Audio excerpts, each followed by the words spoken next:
관계 중심이냐 감성적이냐 논리적이냐 이 중심으로 볼 수도 있겠고 또 공교롭게도 서울 수도권이시고 저는 이제 지역이고 하다 보니까 똑같은 그 지역이나 도시를 갈 때 어떻게 바라보냐 이것도 차이가 있을 것 같은 생각이 들거든요. 근데 서울도 서울하고 수도권하고 조금 다른 점이 네, 있어요. 그쵸.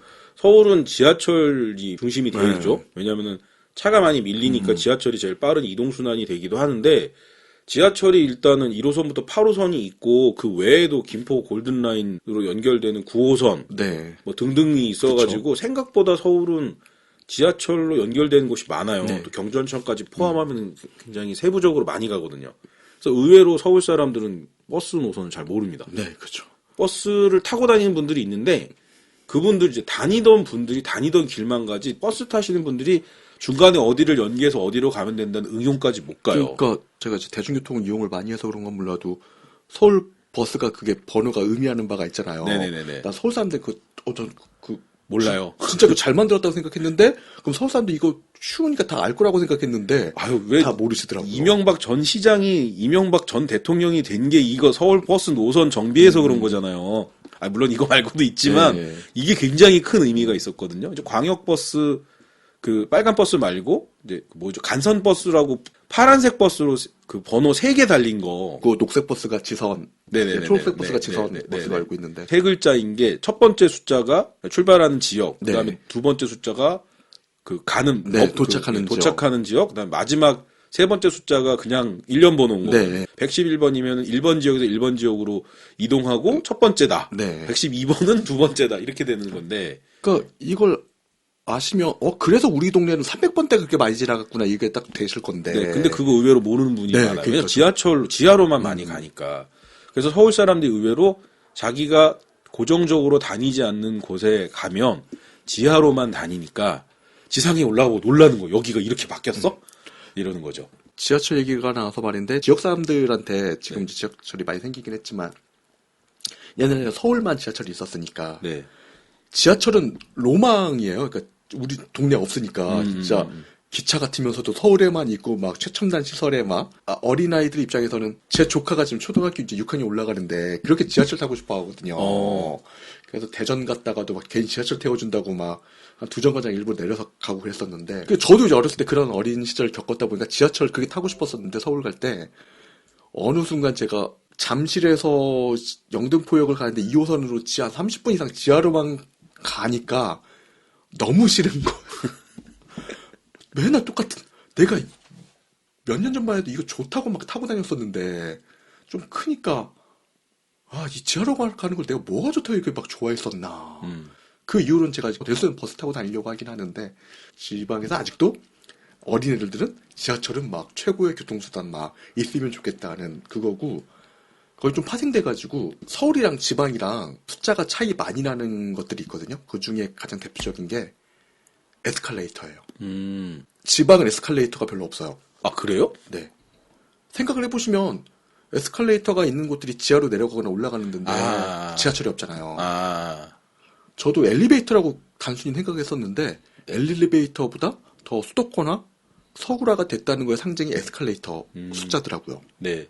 전주 같은 경우는 에스컬레이터가 있는 건물이 10개가 안 돼요. 제가 알기로. 그래요? 네. 롯데백화점, 그 다음에 옛날 그 코아백화점, 그 다음에 홈플러스. 이제 대형 할인 매장이 있으니까 대형 할인 매장이 7개 있으니까 그 합이면 10개는 넘겠다. 근데 서울에 있는 백화점이 이런 데는 한 10층 정도까지 에스컬레이터 계속 순환해서 올라가잖아요. 그것도 있지만 지하철역 때문에 사실상 동네 하나 두 개씩 무조건 있다는 얘기인데 전주는 그냥 전주는 65만 씨, 서울로 얘기하면 그래도 꽤 인구가 많은 송파구나 뭐 이런 군데도 통틀어가지고 10개 좀 넘을 정도니까 완전히 다른 개념인 거죠. 말씀하시는 거 들어보면 전주 사람 아닌 것 같아요. 서울 사람 같아요. 송파구 인구 70만 되는 거 서울 사람 잘 몰라요. 참고로 저 친척분들이 송파구에 많이 사셔가지고. 네. 서울 분들이 인구가 많이 밀집이 돼 있는 관악구나 노원구가 인구가 60만 이렇게 될 거라고 생각하시는데 50만이 안 됩니다. 서울에서 가장 인구가 많은 구가 송파구거든요. 70만. 제가 알기로 국회의원 3명 나오는 구가 노원, 송파, 강남, 강서. 강서가 인구가 많이 늘었더라고요. 네네네. 그 마곡지구 때문에. 네네네. 네, 마곡지구 왜냐고 진짜. 아니, 서울 사람이라니까 나중에 아파트 시세까지 맞추는 거 아닌가 모르겠어요. 지하철 말고 서울 사람 입장에서 로컬을 오갈 때 인식 차이가 가장 큰 게 서울 분들이 지방을 간다고 그러면 KTX 역사 중심으로 생각을 해요. 아, 예. 저는 이게 갖고 있는 긍정적인 면도 있지만 그 긍정적인 면이 많이 도드라져 보이는 것만큼 부정적인 측면도 강하다고 보는 거거든요. 그러니까 KTX 정차역으로 로컬을 바라보면 안 그래도 지금 계속 나오는 게 지방 소멸 얘기 나오는데요. KTX 역 외에는 다 지방이 소멸될 수밖에 없어요. 그러니까 실제로 저 같은 경우에는 이제 고속버스를 많이 타니까 고속버스 타보면 거점 도시인 곳, 서울 전주나 서울 광주 이렇게 갈 때는 진짜 버스 많아요. 좀 코로나 때문에 많이 간편이 됐는데도 서울에서 전주 가는 거, 그러니까는 서울에도 고속터미널이 여러 군데가 네. 있잖아요. 제가 가는데 동서울하고 그 센트럴시티, 경부하고 센트럴하고 같은 지역이 있지만 터미널이 다르니까. 네. 그러니까 일단 제가 이용하는 데면 그 세 군데인데 예, 그 외에 시외버스 터미널이 남부터미널이나 동서울까지 생각하면은 사실 선택지는 5개까지 늘어나는 거죠. 제 입장에서는. 전주 가는 게 제가 가는 센트럴시티에서 가는 거 기준으로 피크타임 때는 25분인가 30분에 한 대씩 막 가요. 많이 줄었네. 많이 줄은 거죠. 예. 이게 많이 줄은 건데 이 얘기하면 사람이 놀래. 아니 고속버스가 30분에 한 대씩 가? 이렇게 얘기를 한단 말이죠. 많이 줄었네. 근데 이제 이 고속버스가 한 차에 일반 고속일 때는 약 44명 타고 네. 우등 고속일 때 35명인가? 정확히 기억이 28명. 28명. 네. 그다음에 그 프리미엄이 프리미엄일 때 21명인 네, 그 정도잖아요. 근데 이거를 꽉 채워서 가는 경우가 거의 없어요. 그쵸. 네. 그러니까 하루에 뭐 20편 정도의 버스가 움직인다고 하더라도 그 수송량으로 놓고 보면 KTX 한 량을 채우질 못해요. 다만 이게 있는 건 뭐냐면 그 시간대에 KTX를 못 타는 사람을 위한 것과 도로교통을 이용해야 되는 사람들 때문에 존재하는 건데, 아, 과연 시외버스 말고 고속버스가 이게 채산성이 맞는 건가에 대한 그런 두려움을 제가 가질 때들이 있거든요. 제가 로컬을 다니면서도 A 지역을 갔다 B 지역을 가야 되는데 교통편을 검색을 해보면 교통편이 없어서 서울로 다시 와서 내려가는 게 제일 빠른 선택인 경우들이 있는 거예요. 그렇죠. 특히 KTX는 그래요. 지금 대구하고 광주하고 연결하는 게 편수가 얼마 없잖아요. 대구하고 광주는 지금 철길은 없고요. 고속버스가 옛날에는 그래도 30분 했는데 지금 다녔었는데 지금 1시간 했는데 다니려나? 아니요, 더 없어요. 네, 더 없고 제가 예전에 그 경주 갔다가 광주를 가야 될 일이 있어서 보니까 동대구로 환승해서 다시 움직여야 되는데 제가 검색을 했더니 어떻게 나오냐면 경주에서 신경주역에서 KTX 타고 서울역 가서 용산역으로 지하철 타면 용산역에서 광주 송정역으로 KTX 타고 내려오는 게 가장 빨리 경주에서 광주를 가는 방법으로 나오는 거예요. 아, 그건 좀 내비가 잘못한 것 같긴 한데 내비하기 조금 잘못 알려준 것 같긴 한데. 아니, 동대구에서 했으면 동대구에서 광주 가는 고속버스 노선이 같이 나오지만 그냥 일반적인, 그러니까 대중교통, 사실 제가 말하는 게 다 대중교통이잖아요. 대중교통에 대한 디테일한 지식이 없는 사람들은 네이버 지도라든가 카카오 지도에서 검색해서 나오거든요. 그렇게 알려준다는 거예요. KTX 중심으로 로컬을 보게 만들고 있다는 거예요. 우선 그런 얘기 들을 때마다 인공지능이 전 세계를 당장에 지배할 것 같지만은 아직은 인간의 영역이 좀 살아있다. 네네. 나 아직은 먹고 살 수 있다. 네. 안도감을 느끼고. 그래서 뭐 그거를 멋지게 표현하는 분들은 이렇게 말하죠. 남북의 교통 문제는 많이 해결됐는데 동서간의 교통 문제는 해결되지 않았다. 이렇게 멋지게 얘기하는데요. 그렇게 얘기하니까 피부에 와닿지 않는 부분이 있는 거거든요. 그러니까 쉽게 말하면 KTX 노선 놓기 좋은데 중심으로 지금 서울과 수도권 로컬이 재편되는 거예요. 제가 전주에서 이것저것 하고 있다고 말씀드렸고 탄소 중립 기후위기 강사 활동도 하고는 있거든요. 재활용이랄지. 네네. 그런 부분에서는 철도가 좀 늘어나는 것 좀 찬성하는 부분도 있긴 있는데 전주에서 이제 가이드를 하다 보면 이제 어디서 오셨냐고 여쭤보면 거의 이제 서울 수도권이 많아요. 전주 한옥마을이 진짜 전국 각지에서 오시는데 전국의 인구 비율에 맞춰 오세요 보면. 한옥마을에 올해 이제 1200만 드디어 다시 이제 회복했다고 막 얘기는 하던데 진짜 1000만, 1200만 오면은 진짜 50%는 수도권에서 오시고 나머지 30%는 영남권에서 오시고 진짜 인구 비율에 맞춰서 거의 오시는데 특히 서울 수도권에서 오시는 분들한테 여쭤보면 특히 서울에서 오신 분들은 거의 KTX 타고 오셨다고 좀 많이 하시더라고요. 좀 놀라운 일이죠. 그런데 재밌는 게 전주 사람들도 KTX 타고 가는 게 늘긴 했지만 아직까지도 고속버스나 시외버스를 많이 타고 가시거든요. 근데 그 이유 중에 하나가 전주 같은 경우는 KTX가 1시간 40분 걸리는데 한 3만 원, 3만 3천 원 정도 해요. 그런데 고속버스 같은 경우는 프리미엄이 한 5천 원? 아마 그 정도 될 거예요. 네, 그랬던 것 같고 우등이 예전에 제가 5% 할인인가 해서 23,800원에 탔던 거 같거든요. 우등이 한 2만 2천 원 하는 거 같고 우등이 한 2만 원 정도 하는 것 같고 일반이 한 1만 5, 6천 원 하는 것 같고 남부터미널 들어가는 CF버스 같은 경우 오늘 제가 그거 타고 올라오긴 했습니다만 14,300원 네, 아니에요? 14,000 얼마고요. 내 기억력이 맞았어. 네, 그런데 배차 간격이 지금 많이 줄었는데 그래도 평일에 10분, 20분에 한 대씩은 다니고요. 그 센트럴시티 가는 것만 해도 20분에 한 대씩 다니고 그다음 동서울 가는 것도 3, 40분에 한 대씩 다니고 남부터미널도 3, 40분에 한 대씩 다니고 그다음에 김포공항 가는 애들도 있어요. 1시간에 한 대씩 공항버스가. 코로나 전에 한창 전성기 때는 주말에는 진짜 1분에 한 대씩 배차가 됐어요. 진짜 1분에 한 대씩 배차가 됐거든요. KTX는 1시간 40분에 3만 원이 넘어가고 그리고 1시간에 한 대 다닐까 말까 하고 근데 고속버스는 2시간 40분 1시간 좀 더 걸리는데 요금은 거의 훨씬 저렴하죠. 네, 만 원 이상 저렴하고 배차 간격도 뭐 10분 이러다 보니까 전주 시민들은 버스를 훨씬 더 많이 타시거든요. 그러니까 굳이 뭐 예약을 하고 막 네. 거기에 얽매이지 않아도 되니까. 네, 10분에 한 대면 다음 차 타면 되지. 네. 이러면 되니까. 그래서 저는 이제 뭘 느끼냐면 경제력의 차이를 솔직히 느끼는 거예요. 시간도 시간이 솔직히 돈 네네네. 때문에 그 버스를 선택하는 게 훨씬 더 많거든요. 그런데 서울 분들은 주저없이 몰라서일 수도 있겠지만 가면 갈수록 KTX 타고 오셨다는 분들이 많으신 거예요. 서울 수도권 사람들은 특히 서울 사람들은 이제 지방으로 간다는 걸 인식은 고속철 타는 거구나. 이제 그걸 많이 느끼고 있고 전라도 쪽하고 경상도 쪽하고 전라도는 원래 철도 교통이 엄청 약해요. 경상도 쪽은 확실히 철도 교통이 강했고 그럴 수밖에 없는 게 우리나라 주요 도시 서울, 대전, 대구, 부산이 다 연결돼 있고 또 그 역들이 다 원도심에 한복판에 있고 하다 보니까 KTX랑 SRT가 5분에 한 대씩 떠요. 맞아요.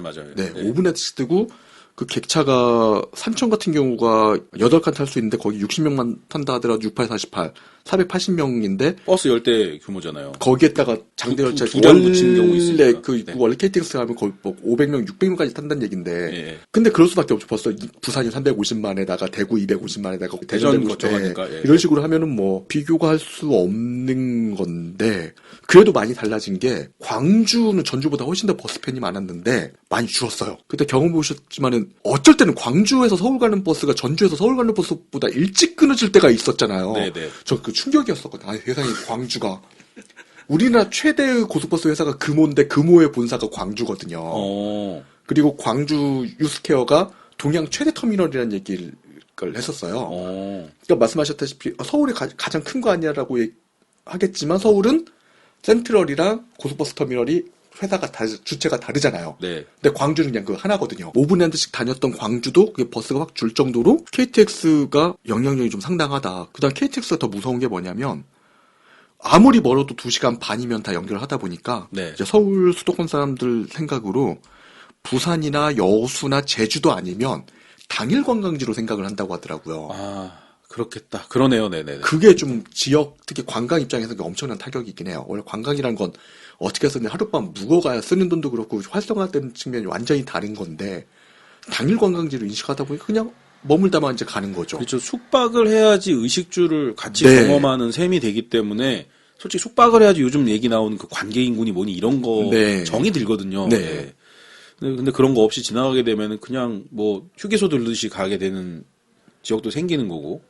제가 이제 극단적으로 얘기를 하고 싶은 게 이거예요. KTX가 그 로컬 서울 수도권 사람들에게 KTX가 의식의 재편을 가져오는 게 극단적인 예가 이거거든요.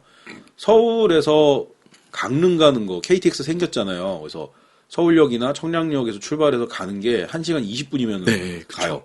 그나마 여기가 이제 산간지방 가는 거고 그러기 때문에 좀 느리게 네. 가는 KTX인데도 1시간 반이면 간단 네, 말이에요. 맞아요.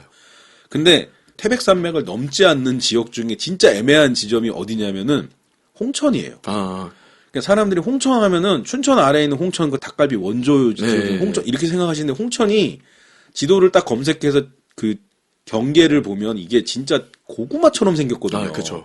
그래서 홍천의 제일 서쪽 끝은 양평에서 시작해서 동쪽 끝은 오대산에서 끝난단 말이에요. 네. 그러니까 다들 생각할 때는 춘천 남쪽에 있는 홍천 생각해갖고 춘천에서 고속도로 연결되니까 10분만 더 가면 홍천이 이 생각한단 말이죠. 그래서 서울 동쪽에 사는 분이 홍천 1시간이면 가잖아 이렇게 그쵸, 얘기를 하는데 홍천도 서쪽 홍천과 동쪽 홍천의 거리가 거의 100km 더 되던가? 그래가지고 가장 동쪽 오대산 있는 데가 거기 산 쪽 그쪽에 가깝게 있다고 거기가 내면이거든요. 서울 양양 고속도로가 있어갖고 생각보다 빨리 접근이 되지만 그 양양 고속도로 뚫리기 전에 내면까지 들어가면 3시간 만 잡고 가야 되는 거예요. 운전이 힘들어 중간에 두 번 쉬어야 돼가지고 또 길도 안 좋잖아요. 네, 2차선에 막 꼬불꼬불 고불고불하고 산길로 가야 되니까. 그도 그럴 것이 서울에 목재를 공급하던 곳이 거기였거든요. 그러니까 지금 고속도로가 뚫렸지만 그래도 2시간 반 잡고 가야 되거든요. 내면까지는. 근데 강릉이 1시간 반이면 가는데 네. 내면 가요? 강릉까지? 바다 구경도 할 수 있는데? 이런 생각이 드는 거죠. 그러면 당연히 거기보다 더 지형이 험하면서 도로 사정이 안 좋은 인제나 원통은 더 안 가는 거죠. 그러니까 지금 인제 원통은 국방개혁에 의해서 그쵸. 인구가 줄어서 국방개혁 때문에 군 부대가 축소가 되면 그게 좀 난리 나죠. 정주 인구가 확 줄어버리니까는 아예 지역이 지방 자체가 이제 진짜 붕괴될 정도로 인구가 줄게 되고 경제가 돌 수 있는 생태계가 생기질 않게 되는 거니까 답이 없는 거예요. KTX 역을 더 늘려라 그러면 KTX가 아니게 되는 거고 서울하고 연결되는 노선을 다 만들 수도 없는 거고 애매한 딜레마인 겁니다. 그러니까 그쵸. 사회가 고도화되면서 빠른 속도로 이동을 해야 되기 때문에 KTX를 부정하는 것도 맞는 논리는 아니거든요. 완전 이거 산업혁명 때 기계가 우리를 잡아먹는다고 기계 그렇죠. 때려 부시는 네. 거랑 다를 바가 없는 거 아니에요. 결국은 서울 수도권에 있는 사람들이 생각하는 로컬은 KTX 노선으로 재편될 수밖에 없고 재편된 상황이다. 그럼 KTX가 서지 않는 곳은 어떻게 해야 되는 거냐. 군 단위인 곳들은 어떻게 해야 되는 거냐. 오지랖이 넓어서 고민을 하는 거 대부분 고민 안 합니다. 장점인지 단점인지 모르겠는데 벌써 우리도 시작한 게 MBTI부터 시작을 해가지고 네네네. 갑자기 KTX까지 갔는데 이게 의식의 흐름대로 가다 보니 네, 서로 막 헤매고 있는 사람들이 이제 둘이 이제 만나다 보니까 지금 로컬 얘기하시는 분들 대부분이 KTX로 가거나 비행기로 가거나 아니면 자가 차량으로 이동을 해서 그런 이동의 편의성만으로 봤을 때는 생각보다 편리하게 다녀온 분들이 많아요. 그리고 뭔가 즐기거나 놀러 가는 분들은 로컬에 있는 그대로가 아니라 자기가 상상하고 자기가 캐치하고 싶은 로컬을 쇼핑하듯이 자기 장바구니에 담아서 그걸 소비하는 거거든요. 그러니까 바꿔 말하면은 지금 서울 수도권이나 로컬에 대한 어떤 매력을 느끼는 분들이 생각한 로컬은 냉정하게 말하면 있는 그대로의 로컬이 아닌 가공된 로컬 혹은 선별된 로컬이다 이렇게 얘기할 수밖에 없는 거예요. 사람들이 머릿속에 상상하는 이미지가 있고 그 이미지를 확인하러 가는 게 전 여행이라고 생각을 해요. 네. 전주 같은 경우도 사람들 머릿속에 한옥마을 있고 막 전통이 뭔가 살아있을 것 같고 진짜 음식이 좀 많이 나올 것 같고 그 뭐 이미지가 박혀 있고 그 이미지를 확인하러 가는 거고 갔었을 때 그 이미지를 충족을 하면은 만족한 여행지가 되는 거고 갔더니 내가 생각했던 전주는 이건데 이게 아니었네 하면 이제 실망한 여행지가 되는 거라고 생각을 하거든요. 그렇게 생각을 하다 보니 지역에서도 쉽게 접근할 수 있는 게 축제랄지 관광이거든요. 소비자들이 생각하는 상상하는 이미지에 맞춰져 가지고 개발이 될 수밖에 없는 부분들이 있거든요. 네네. 이해가 되는 면도 있지만 좀 안타까운 면도 분명히 있긴 있죠. 네. 자, 그래서 제가 계속 줍줍했다, 발굴했다 얘기한 게 그렇게 KTX나 자기 차량으로 가기보다는 시외버스라든지 아니면 지역과 지역 사이에서만 운행되는 기차를 이용해서 대한민국 로컬을 다 돌아다녀 본 분과 얘기를 하는 게 굉장히 유의미하겠다 이런 생각을 했던 겁니다. 우리나라의 기초지자체, 그러니까 자치단체가 시군구 하면 226개가 있다고 해요. 네. 시군구. 그러니까 그러니까 기초자치단체 네. 개수로 말하는 거죠. 네. 시군구. 행정구 말고 네. 그냥. 예. 226개고 시장군수 구청장을 뽑는 곳이 226개인데 여기에 이제 뭐가 빠져 있냐면 제주특별자치도하고 세종특별자치시가 빠져 있거든요. 네네. 이 두 개를 합치면 228개라고 해요. 네. 근데 저는 어찌됐건 다 잠시라도 가봤습니다. 여기서만 잠시는 예를 들어서 대구 서구에서 네. 하다못해 편의점에 들어가서 캔이라도 먹어봤다는 거죠. 아직까지 차가 없어요. 네. 물론 이제 부모님 차 몰래 이제 끌고 나갈 때도 있고 이제 렌트해서 나갈 때도 있고 운전도 많이 해봤지만 탄소 중립이라는 이쪽에도 이제 네네. 관심이 있고 강사 노릇을 하다 보니 이제 보는 눈들이 좀 있더라고요. 실천해야 되는 거죠. 네. 실천해야만 하는 상황이에요. 그래서 후회를 많이 하고 있어요. 아예 안 했어야 되는데. 안 했으면 차 끌고 다니는데. 그래서도 버스나 대중교통 열차 타고도 많이 다녔던 것 같아요. 그리고 최근에 휴가 같은 휴가를 만끽하고 있어서 일부러 시외버스들, 주요 거점 도시들 간 연결된 시외버스를 타고 많이 다녔었는데 좀 느낀 바들이 좀 있었죠. 그래서 그런 경험담 이야기를 하시라고 해보려고 그러는 거고요. 네. 서로 250km 이상 떨어져 있다 보니까 만날 수 있는 기회가 얼마나 될지 모르겠습니다만 만날 때마다 이렇게 네. 편하게 대화하면서 이런저런 이야기 할 수 있으면 좋겠다. 그리고 이제는 그걸 정례화하자. 그래서 오늘 우발적으로 서울 오신 김에. 그러니까요. 네. 그래서 진짜 백지 놓고 해가지고요. 그냥 이게 난 것 같습니다. 전에 우리 여러 가지 구상을 많이 했잖아요. 뭐 근대 문화유산 도시를 답사를 하면서 그 내용을 담을 거냐, 무슨 읍성 중심으로 전통에 대한 이야기를 할 거냐, 그런 여러 가지 이야기들 했지만 결국 성사된 거는 마구잡이로 그냥 얘기해 봅시다가 진행이 된 거라서요. 네. 편한데 그래도 다음에 할 때는 그래도 1 주제, 2 주제, 3 주제하고 화살표 이거는 좀 해야 될 것 같다. 너무 지금 재밌는데 왜? 계속 막 생각을 내 나름대로 상상을 하면서 이제 하다 보니까 네. 힘드네요. 네. 자, 그러면은, 그러니까 오늘은 파일럿 방송이라 이게 뭐 편집이 어떻게, 사실 이거 편집하려면 이거 편집 되게 어렵기 때문에 아마 방송으로 나가게 되면 이거 그대로 나가게 될 것 같은데. 걱정됩니다. 일단은 이번 방송을 버릴 수도 있어요. 네. 근데 이건 다음 방송이 첫 방송이 될 수도 있는데, 네. 일단 제가 그러면은 숙제를 드릴게요. 네. 저희 지난번에 같이 영주랑 안동을 다녀왔잖아요.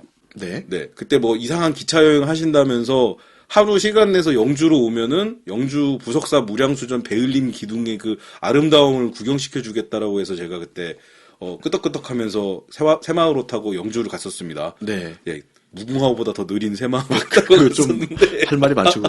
예. 그래서 그 우리 영주 갔던 얘기, 이 얘기가 참 긴 게요. 저희가 그 영주에서 저녁은 안동이 가까우니 안동 찜닭을 먹어야 되지 않냐 그러면서 영주에서 오후에 일정을 오후 3시에 시작해가지고 결국 안동 찜닭 먹고 그러니까요. 안동에서 헤어졌거든요. 네. 근데 그렇게 해서 저희가 영주와 안동 두 도시를 돌아다닌 시간, 체류 시간이 진짜 6시간도 안 돼요. 실제로는. 그러니까요. 네. 근데 6시간 동안에 되게 많은 곳들을 네. 갔다 왔거든요. 그래서 그 두 도시 이야기를 하면 되게 재밌지 않을까. 네. 그래서 일단 그 내용을 메인 테마로 다음에 저희 실질적인 첫 방송은 그렇게 진행을 하면서 영주와 또 안동 그리고 영주에 있는 근대문화유산 이야기 이런 것들을 좀 해볼 수 있지 않을까 이런 생각이 들었습니다. 두 줄기 빛을 봤습니다. 영주 안동이란 두 줄기 빛을 봤습니다. 아니요, 사실 그 얘기를 하자면은 왜 본인이 그때 영주에 가서 나를 왜 불렀는가 그 얘기를 해야 된다고요. 그러면 네, 그래서 그 기차 모험기를 또 들을 수 있는 기회가 아닐까. 살짝 얘기하자면 그 인프피 특유의 딱해 보이는 인팁이 보였어요. 네, 그래서 어쨌든 안동에서 먹었던 안동 찜닭 너무 감동적이었고요. 콜라 PT로 안동 찜닭 맛을 낸 그런 가짜 찜닭을 먹은 게 아니라 네. 진짜 안동 특유의 안동 시장에서 그 해주는 안동 찜닭을 먹고 너무 감동해서 안동 소주 그 40도짜리를 마시고 해롱해롱하면서 그쵸. 행복해하면서 서울에 네. 왔던 그 이야기를 다음 방송에서 우리 이야기를 나눌 수 있으면 좋겠어요. 그러니까 해야죠. 기대됩니다 진짜로. 근데 언제 만나지? 그 얘기 까먹으면 안 되는데. 어쨌든 다음에 제가 안 되면 녹음 장비를 들고 전주로 갈 테니까 그때 그 이야기 이어서 했으면 좋겠습니다. 저희 방송 과정 가운데 오토바이 소리가 굉장히 많이 났어요. 사이렌도 울렸고 예민한 분들은 다 들으실 텐데 저희 안전가옥 같은 데가 있거든요. 창신동에 있는 창신 공작소에서 저희가 이렇게 내용 전해드렸습니다. 지금까지 인프피와 인티비 함께 만드는 로컬 도시 이야기 파일럿 방송이었고요. 다음에 기회가 되면 새로운 방송으로 만나 뵙도록 하겠습니다.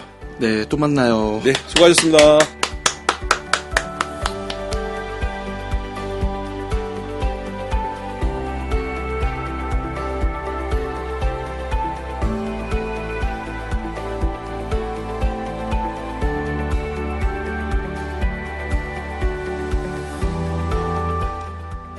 파일럿 방송 어떠셨나요?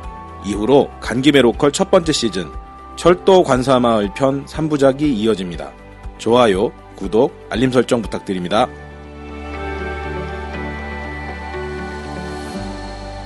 맛있는 거 사드릴게요. 아, 영어조림으로. 네.